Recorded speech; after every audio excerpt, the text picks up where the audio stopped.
Hello everybody, welcome to Red Tool House. Security and theft prevention is always an issue or a concern on any rural property.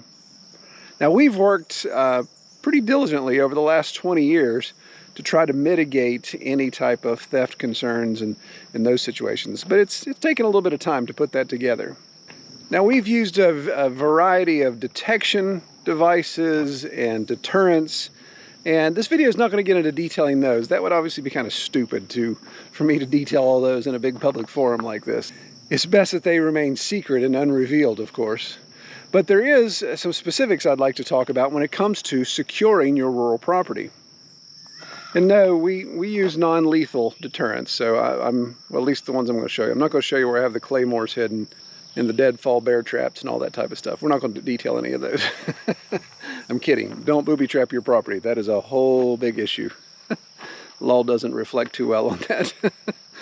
So one of the linchpins of our security strategy here on the property is really to either eliminate or completely minimize trespassing.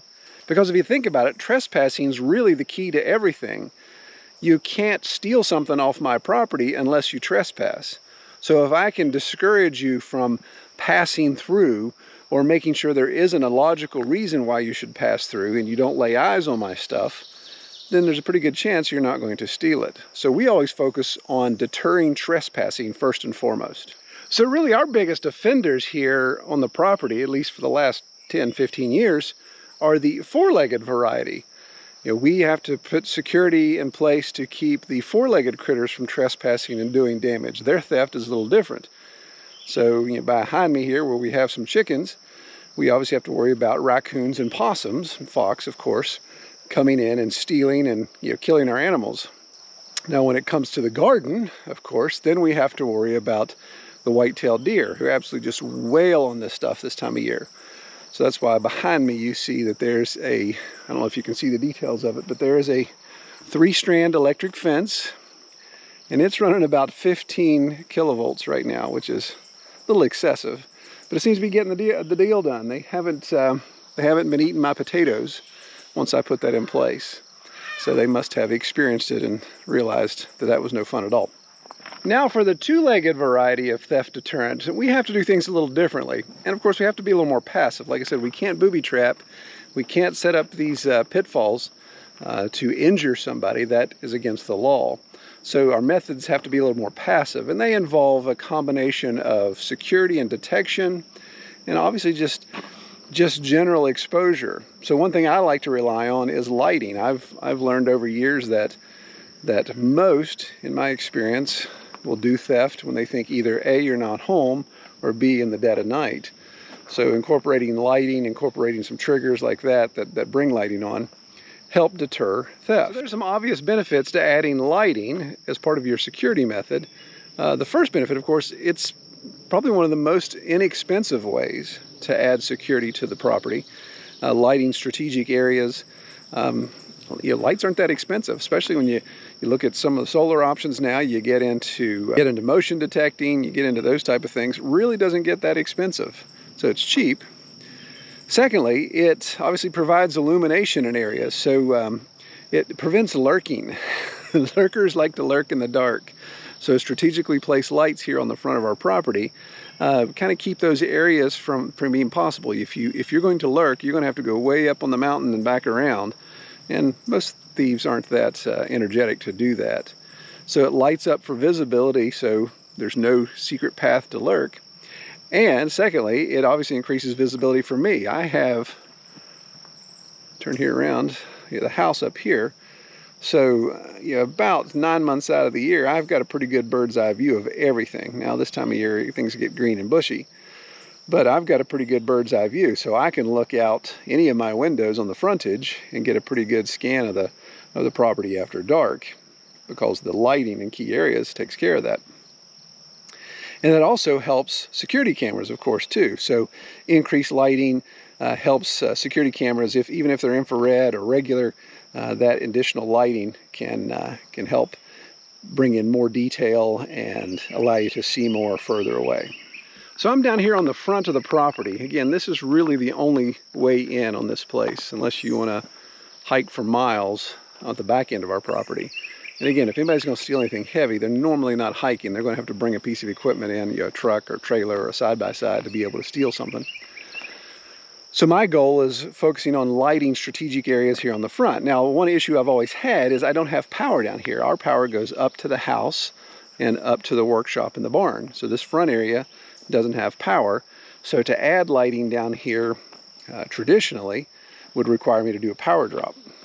Now, it's an interesting coincidence that I was looking into this and researching it more, and I had a company called Lovus reach out to me with their solar-powered street lights. So in talking with them, showing us some details, like, okay, yeah, send them on to me, I'll give them a try, and we'll do a quick review and let you guys know what we think about these, because the concept I really like, that I could add lighting to dark areas on my property without having to run A, extension cords, or B, even putting another power drop in. So let me show you what we've got. So Lovus, in the conversation, they sent me 2 versions of their lights, and they've got a variety that if you want to look at them, obviously there'll be a link down in the video description. But you can see behind me on my power pole, I'm here by the brooder. Spin around real quick. Here's the workshop barn. This is the residential model, and this is a 100-watt model. And the neat thing about this, it's completely self-contained. That's what I liked about it. So the top, the side that's facing the sky, of course, is all solar panel. So it charges solar, and of course has a photo eye on the top as well where the solar panel is. And as it gets dark enough, then of course that light comes on. Well, it comes on at 30% power. Then it has a motion detector, so if it picks up any movement underneath it, then it goes to 100% power within 2 seconds. It stays on for X amount of time, and then goes back to that 30% power to save battery life. So I mounted the residential version here on this pole closest to my workshop because I wanted it to work in tandem with the flood that I have on the front. So this flood is set on a photo eye and a timer, so it kicks on and then it stays on for X amount of hours and then goes off. So at some point in the night, it shuts down. Well, I wanted something that would stay on all night and of course not be a big power suck. So that's what I liked about this. So when this light shuts off of the shop, this light is always on and it stays on until dawn.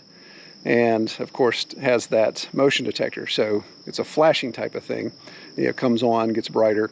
So, you know, again, you may say, well, that's never going to deter a thief. If he's come that far, then he's going to keep on going. Yeah, you don't know. Sometimes that light, especially with knowing that we've got a bird's eye view up here and some of the other triggers we have, there's going to be notifications. And when I see a motion detector, then I can pretty much know where that person is when I have my bird's eye view. So it's kind of neat that they obviously just, if you saw 4 bolts into the side of the telephone pole, stick it up there, mount it, turn it on, and it charged within just a couple hours and was ready to go the first night. I've had this one installed now for about 2 weeks. But let me show you the other one. So the second one they sent me is what they call their commercial model, one of their commercial models. And looks a little more commercial.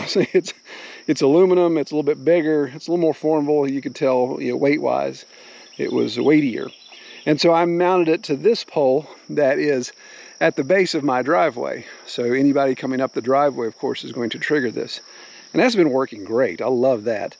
Because I don't know if you all know or fully understand exactly how our house seat is laid out. If you're down here where the county road is and you want to get up to the house, you pretty much have to scale a rock face unless you come right up the driveway. So there's a choke down point here. So if anybody's coming up to do any foolishness or commit any shenanigans, then they normally going to have to come right up the driveway unless they want to get real crazy.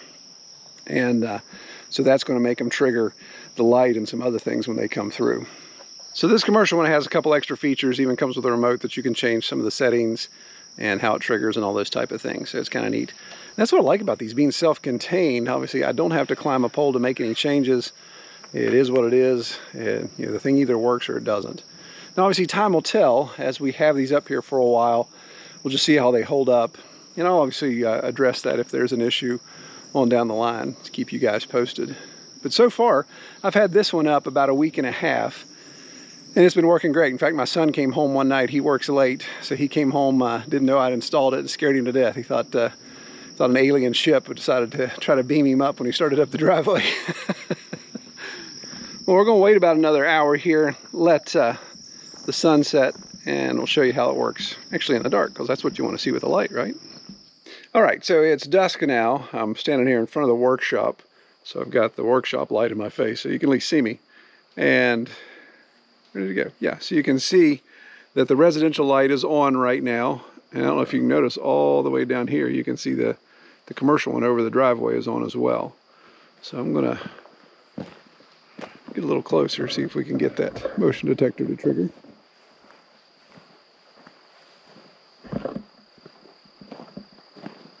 Yeah.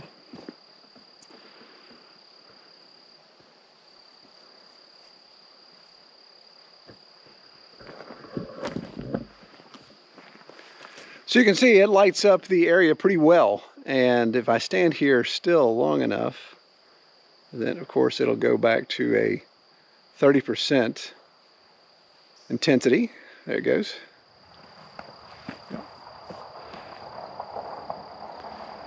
Let's go check out the commercial and see how it's doing. Okay, so we got a pretty good glow going here. That's the 30%. And we'll walk up.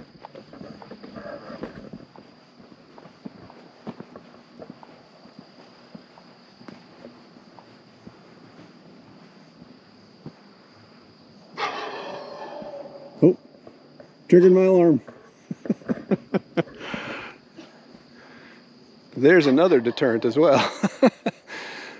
So you can see it lights up the driveway really, really well. Let me back up here enough before it goes to... So really like how it's illuminating the driveway there. And there it goes back.